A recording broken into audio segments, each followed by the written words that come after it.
गुजराती में आपનું સ્વાગત છે। આપની સાથે હું છું કોમલ। સમાચારની શરૂઆત કરીએ તો બપોર પડતા દ્વારકામાં મેઘરાજાની ધમાકેદાર એન્ટ્રી થઈ છે। દ્વારકા શહેરમાં બપોર પડતા જ ધોધમાર વરસાદ ખાબક્યો છે। ભારે વરસાદ બાદ ઘણા રોડ રસ્તા પર પાણી ફરી વળ્યા છે।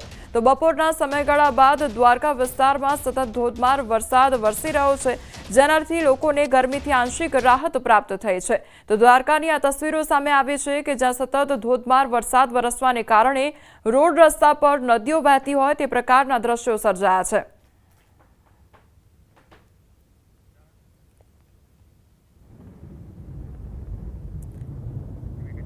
દ્વારકા જિલ્લાના કલ્યાણપુર તાલુકામાં મેઘરાજાની ધમાકેદાર બેટિંગ જોવા મળી રહી છે। ભાટિયા, કલ્યાણપુર, ભોગાત, હર્ષદ પંથકમાં સારા વરસાદથી ખેડૂતોમાં ખુશી છવાઈ છે।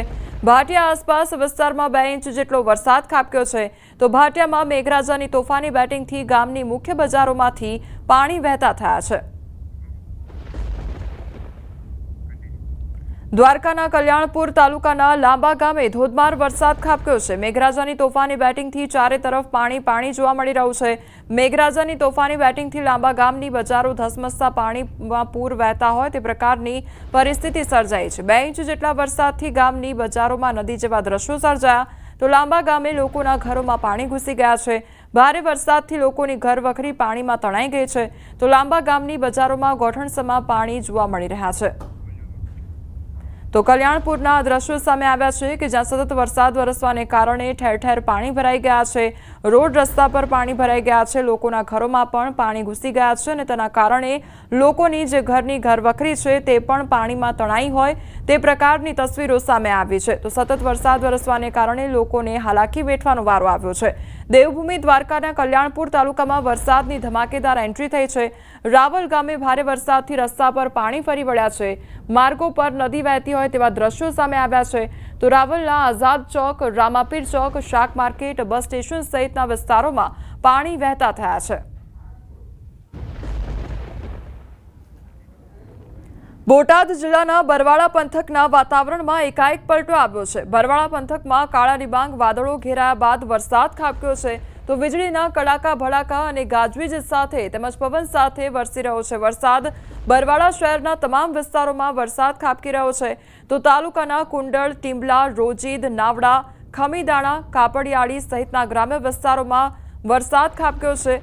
તો વાતાવરણમાં ઠંડક પ્રસરી ગઈ છે અને વરસાદથી ખેડૂતોમાં આનંદ છવાયો છે। તો બોટાદના આ દ્રશ્યો સામે આવ્યા છે કે સતત ધોધમાર વરસાદ વરસી રહ્યો છે। તો વાતાવરણમાં એકાએક પલટો આવ્યો છે। સંવાદદાતા વિજય અમારી સાથે જોડાઈ ગયા છે। વિજય, બોટાદ તેમજ ગ્રામ્ય પંથકમાં અત્યારે વરસાદી માહોલ કયા પ્રકારનું વાતાવરણ છે? જી ચોક્કસથી બોટાદ જિલ્લાનો જે બરવાળા પંથક છે તે સમગ્ર બરવાળા પંથકમાં હાલ વાતાવરણમાં અચાનક પલટો આવતાની સાથે જ કાળા ડિબાંગ વાદળો ઘેરાયા બાદ વરસાદ જે છે તે શરૂ થયો છે। જિલ્લામાં વાત કરવામાં આવે તો અગાઉ પડેલા ધોધમાર વરસાદ બાદ પ્રથમ વખત ચોમાસાની સત્તાવાર શરૂઆત બાદ આ પ્રથમ સારો વરસાદ જે છે તે બરવાળા પંથકમાં હાલ વરસી રહ્યો છે। જી વિજય, સમગ્ર માહિતી બદલ આપનો આભાર। કચ્છ, મુન્દ્રા અને અબડાસાના ગ્રામ્ય વિસ્તારમાં પણ વરસાદ ખાબક્યો છે। મુન્દ્રાના દેશલપર, કંઠી તેમજ ગુંદાલ, ભોજપુર, નાની ખાખર સહિતના વિસ્તારોમાં વરસાદ ખાબક્યો છે। તો અબડાસાના અરજણપર, મોથાડા તેમજ આસપાસના વિસ્તારોમાં વરસાદ ખાબક્યો છે। ગઈકાલે મુન્દ્રામાં 4 ઇંચ જેટલો વરસાદ નોંધાયો હતો। તો કચ્છ, મુન્દ્રામાં પણ સતત ધોધમાર વરસાદ વરસી રહ્યો છે। ગઈકાલે મુન્દ્રામાં 4 ઇંચ જેટલો વરસાદ ખાબક્યો હતો અને આજે સવારથી જ વરસાદી માહોલ જામ્યો છે। તો મુન્દ્રાના દેશલપર, કંઠી તેમજ ગુંદાલામાં પણ વરસાદ નોંધાયો છે। આ તરફ ભોજપુર, નાની ખાખર સહિતના વિસ્તારોમાં પણ વરસાદ જોવા મળી રહ્યો છે। તો રોડ રસ્તા પર પાણી વહેતા થયા છે। લોકોને ગરમીથી આંશિક રાહત પ્રાપ્ત થઈ છે। તો કચ્છ અને મુન્દ્રામાં પણ સતત ધોધમાર વરસાદ ખાબકી રહ્યો છે। ઠેર ઠેર પાણી ભરાઈ ગયા છે। સંવાદદાતા મેહુલ અમારી સાથે જોડાઈ ગયા છે। મેહુલ, કચ્છ અને મુન્દ્રામાં અત્યારે કયા પ્રકારનું વાતાવરણ જોવા મળી રહ્યું છે? જી ચોક્કસથી વાત કરીએ તો હાલ કચ્છમાં વરસાદી માહોલ જામ્યો છે। પૂર્વ અને પશ્ચિમ વિસ્તારમાં મોટાભાગના જે તાલુકા અને ગ્રામ્ય વિસ્તારો છે ત્યાં પાસે વરસાદ વરસી રહ્યો છે। જિલ્લા મથક ભુજમાં પણ વરસાદ શરૂ થયો હતો। માનકુવા, સુખપર, મિર્જાપર, માધાપર સહિતના વિસ્તારોમાં વરસાદ વરસ્યો હતો। તો મુન્દ્રા તાલુકાના દેસલપર, કંઠી, ગુંદાલા, ભૂજપુર, નાની ખાકર સહિતના વિસ્તારોમાં હાલ વરસાદ વરસી રહ્યો છે। તો અબડાસા તાલુકાના પણ મોથાળા છે તેમજ આસપાસના વિસ્તારોમાં વરસાદ વરસી રહ્યો છે। રાપરના ગ્રામ્ય વિસ્તારોમાં પણ હાલ વરસાદ વરસી રહ્યો છે। વરસાદ શરૂ થતા છે તે શહેરવાસીઓને ગરમીમાંથી રાહત મળી છે, તો ગ્રામ્ય વિસ્તારના ખેડૂતોમાં હાલ ખુશીનો માહોલ જોવા મળી રહ્યો છે। જી મેહુલ, સમગ્ર માહિતી બદલ આપનો આભાર। જામનગરના જામજોધપુર તાલુકાના ઝીણાવરી ગામમાં જળબંબાકાર જેવી પરિસ્થિતિ સર્જાઈ છે। ભારે વરસાદના કારણે ગામનો મુખ્ય માર્ગ અને અન્ય ગામો તેમજ શહેર સાથે જોડતો માર્ગ પાણીમાં ગરકાવ થઈ ગયો છે। જામજોધપુરના ગ્રામ્ય વિસ્તારની નદીમાં પૂર આવ્યા છે। ઝીણાવરી ગામનો અન્ય ગામો સાથે સંપર્ક તૂટી ગયો છે। વરસાદી પાણીના પ્રવાહના કારણે રસ્તા જવા પુલની રેલિંગ પણ તૂટીને પડી ગઈ છે। જામનગરમાં ખોડિયાર મંદિર ફરતે પાણીનો ધસમસતો પ્રવાહ જોવા મળી રહ્યો છે। રંગમતી ડેમના પાટિયા ખોલતા દરેડમાં આવેલા ખોડિયાર મંદિર આસપાસ પાણીનો ધસમસતો પ્રવાહ જોવા મળ્યો છે। ઉપરવાસમાં ભારે વરસાદને લઈને રંગમતી ડેમમાં પાણીની ભરપૂર આવક થતા 3 ગેટ ખોલવામાં આવ્યા હતા। મોડી સાંજે ડેમમાંથી પાણી છોડાતા ખોડિયાર મંદિર તરફ જવાનો રસ્તો પર પાણી ફરી વળ્યા છે અને જેમાં ખોડિયાર મંદિરનો ઘણો ભાગ જળમગ્ન પણ થયો છે। મંદિર આસપાસ પાણીના પ્રવાહને લઈને નયનરમ્ય દ્રશ્યો પણ જોવા મળ્યા છે। ગીર સોમનાથ જિલ્લામાં વહેલી સવારથી વાદળછાયા વાતાવરણ વચ્ચે મેઘરાજાની એન્ટ્રી થઈ છે। ધીમી ધારે મેઘરાજાની એન્ટ્રી થઈ તો મેઘરાજાની એન્ટ્રી થતા વાતાવરણમાં ઠંડક પ્રસરી ગઈ છે। તો સૂત્રાપાડા, વેરાવળમાં 1.5 ઇંચ જેટલો વરસાદ ખાબક્યો છે, જ્યારે કોડીનાર, ઉના, તલાળા સહિતના વિસ્તારોમાં હળવાથી મધ્યમ ઝાપટા પણ નોંધાયા છે। વરસાદી માહોલમાં ઝરણા ધોધ જીવંત બન્યા છે। રાજકોટના ધોરાજીના પાટણ વાવમાં આવેલા ઓસમ પર્વત પર ભારે વરસાદ બાદ ઝરણા જીવંત થયા છે। ડુંગર ઉપર કેટલાક ભાગમાં ધોધ વહેતા થયા છે।